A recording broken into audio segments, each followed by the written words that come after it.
Տեսեք, Եմեն ինքը գազ սպառող է։ Եմեն տարեկան սպառում է մոտավորապես 400 միլիարդ խորանարդ մետր գազ, որից 280 միլիարդը ստանում է Ռուսաստանից։ Հիմա առանձին այլ երկրներից է ստանում, օրինակ ստանում է Նորվեգիայից, դեպի հյուսիսային մասը Մեծ Բրիտանիան, ստանում է Ալժիրից, հա, եւ այլ ճանապարհ ադրբեջանական գազն է, բայց իրականում ռուսական գազներ կարող է այդ խողովակները որ գնա հարավային հոսքով դեպի Թուրքիա, Բուլղարիա, Հունգարիա եւ այլ գիտեք, որ Սլովակիա, ասենք Եմեի ներսում էլ կա բավականին բանավեճ, չէ, Հունգարիա, Սլովակիա, մենք տեսանք, որ Ռումինիայում ինչ կատարվեց նախագահի ընտրության հետ կապված, բայց դա չեմ ասում, եթե խոսքը գնում է գազի մասին, բնականաբար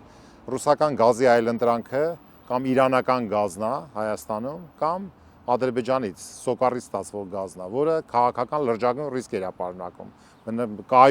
կայունություն եւ երկրորդ դա ռուսական Գազպրոմ Արմենիայի առկայությունն է Հայաստանում։ Մենք գիտենք, որ Հայաստանը 2013 թվականին ունի միջպետական պայմանագիր կնքած Ռուսաստանի հետ, հենց գազային պայմանագիր, որը երկու հարց է լուծում։ Մեկը, որ մինչև 2042 թվականը դրված է, որ պետք է Գազպրոմը գործի եւ ներդրումներ անի, եւ երկրորդ պետք է գործի 9%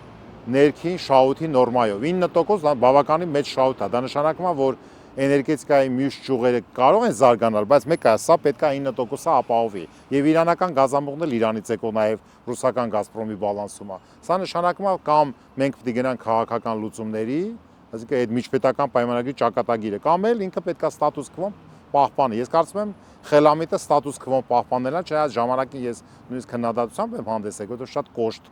հարցադրում էր, որ մինչև 2042 եւ 9%։ Ստե կարան լուծումներ լինեն ընթացքում։ Բայց ես կարծում եմ, որ այս պահին գոնե շատ բարդ է դրան այլընտրանք գտնելը։ Կամ էլ քո տնտեսության կառուցվածքն էս պետք է լինի, որը հնարավոր չի, որ քո էներգետիկան, քո էլեկտրաէներգիայի մոտ 40%-ը ջերմային էլեկտրակայաններն են տալիս, հա, որը աշխատում է գազով։ Այսինքն այս առումով, եթե դնեմ մյուս կոմպոնենտները, մյուս արտադրությունները գազի հետ կապված, հստակ եմ ասում, գոնե քո էլեկտրաէներգետիկ համակարգի կայունությունը ջերմային էլեկտրակայանների միջոցով է նաև ապահովում։